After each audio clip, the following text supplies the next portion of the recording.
ಡಿಸಿಎಂಗೆ B Y Vijayendra ಬಹಿರಂಗ ಸವಾಲನ್ನ ಹಾಕಿದ್ದಾರೆ. CM ಡಿಸಿಎಂಗೆ ತಾಕತ್ತಿದ್ರೆ ನಿಮ್ಮ ಹಗರಣಗಳನ್ನ ಬಿಚ್ಚಿಡಿ, ವಿರೋಧ ಪಕ್ಷಗಳ ಮೇಲೆ ಆರೋಪ ಮಾಡೋದು ಬಿಡಿ. ಪಾದಯಾತ್ರೆ ಸಮಾರಂಭದಲ್ಲಿ ಬಿವೈವಿ ಸವಾಲನ್ನ ಹಾಕಿದ್ದಾರೆ. ನೀವು ಮಾಡಿರುವಂತಹ ಮುಡಾ ವಾಲ್ಮೀಕಿ ಹಗರಣಗಳನ್ನ ಮೊದಲು ಬಿಚ್ಚಿಡಿ.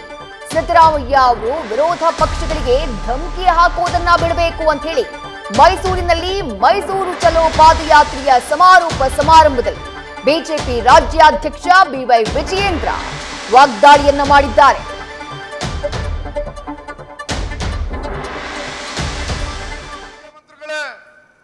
ಮಾನ್ಯ ಉಪಮುಖ್ಯಮಂತ್ರಿಗಳನ್ನ ಸವಾಲನ್ನ ಹಾಕ್ತಾನೆ ವೇದಿಕೆ ಮೂಲಕ. ತಾಕತ್ತಿದ್ರೆ ಬನ್ನಿ, ಯಾವ ಹಗರಣಗಳು ನೀವು ಮಾತಾಡ್ತಾರೋ ವಿರೋಧ ಪಕ್ಷದ ಮೇಲೆ ಬಿಚ್ಚಿಡ್ತಕ್ಕಂತ ಕೆಲಸವನ್ನ ಮಾಡಿ. ಆದ್ರೆ ನಮ್ಮ ಹಗರಣ ಬಗ್ಗೆ ಬಿಚ್ಚಿಡ್ತಕ್ಕಂತ ನಾವು ನಮ್ಮ ಸರ್ಕಾರದ ಬಗ್ಗೆ ನಾವು ವಿನಾಕಾರಣ ಆರೋಪ ಮಾಡ್ತಾ ಇದ್ದೀರಿ.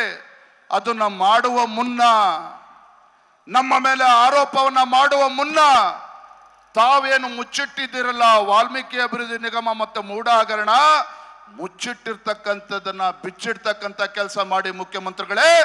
ಆಮೇಲೆ ತಾವು ಏನು ಅಂತೇಳಿ ನಾವು ತೋರಿಸ್ತೇವೆ, ವಿರೋಧ ಪಕ್ಷದವ್ರು ಏನು ಅಂತೇಳಿ ಧಮಕಿ ಹಾಕ್ತೀರಿ. ಮಾಜಿ ಮುಖ್ಯಮಂತ್ರಿಗಳು ಸನ್ಮಾನ್ಯ ಯಡಿಯೂರಪ್ಪನವರಿಗೆ ಸವಾಲು ಹಾಕ್ತೀರಿ. ಸಿದ್ದರಾಮಯ್ಯನವರೇ, ಯಡಿಯೂರಪ್ಪನವರು ರಾಜಕೀಯದಿಂದ ಏನ್ ಮಾಡ್ಬೇಕಂತೆ, ನಿವೃತ್ತಿ ಆಗ್ಬೇಕು ಅಂತೇಳಿ ಸಿದ್ದರಾಮಯ್ಯನವ್ರು ಹೇಳ್ತಾರೆ. ಮಾನ್ಯ ಸಿದ್ದರಾಮಯ್ಯನವರೇ, ಯಡಿಯೂರಪ್ಪ ನಾಡು ಕಂಡಂತ ಅಪ್ರತಿಮ ಹೋರಾಟಗಾರ.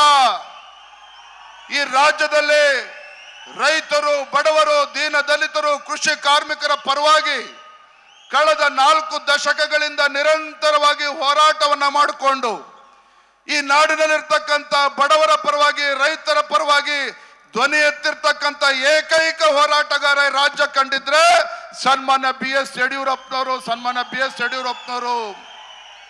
ಯಡಿಯೂರಪ್ಪನವರ ರಾಜಕೀಯ ನಿವೃತ್ತಿ ಬಗ್ಗೆ ನೀವು ಮಾತನಾಡ್ತಿರಲ್ಲ. ಯಾಕೆ ಯಡಿಯೂರಪ್ಪನವರು 82 ವರ್ಷ ಆಗಿದೆ, ಇನ್ನೂ ಭಯನ ನಿಮ್ಗೆ ಯಡಿಯೂರಪ್ಪನವ್ರು ಕಂಡ್ರೆ?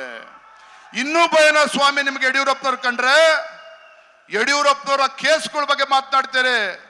ಸ್ವಾಮಿ ಸಿದ್ದರಾಮಯ್ಯನವರೇ, ಹಿಂದಿನ ಬಾರಿ ತಾವು ಮುಖ್ಯಮಂತ್ರಿಗಳಾದಾಗ ಮರ್ತ್ಬಿಟ್ಟಿರ್ಬೇಕು, ಯಾವ CAG ರಿಪೋರ್ಟ್ ಮೇಲೆ ಅಂದಿನ ಕಾಂಗ್ರೆಸ್ ಸರ್ಕಾರ, ಸಿದ್ದರಾಮಯ್ಯ ನೇತೃತ್ವದ ಕಾಂಗ್ರೆಸ್ ಸರ್ಕಾರ CAG ರಿಪೋರ್ಟ್ ಮೇಲೆ 1 ಅಲ್ಲ 2 ಅಲ್ಲ 15 FIR ಗಳನ್ನ ಮಾಡ್ತಾರೆ ಯಡಿಯೂರಪ್ಪನವ್ರ ವಿರುದ್ಧ. ಕಾರಣ ಏನಪ್ಪಾ ಅಂತ ಹೇಳಿದ್ರೆ, ಯಡಿಯೂರಪ್ಪನವರು ಮತ್ತೆ ರಾಜ್ಯದ ಅಧ್ಯಕ್ಷರಾದ್ರೆ, ಯಡಿಯೂರಪ್ಪನವರು ವಾಪಸ್ ಅಧ್ಯಕ್ಷರಾದ್ರೆ ಸಿದ್ದರಾಮಯ್ಯನವರು 2ನೇ ಬಾರಿ ಮುಖ್ಯಮಂತ್ರಿ ಆಗ್ತಕ್ಕಂತ ಒಂದು ಕನಸು ಭಗ್ನ ಆಗ್ತದೆ ಅಂತ ಹೇಳಿ 15 FIR ಗಳನ್ನ CAG ರಿಪೋರ್ಟ್ ಮೇಲೆ ಇವತ್ತು FIR ರಿಜಿಸ್ಟರ್ ಮಾಡ್ತಾರೆ.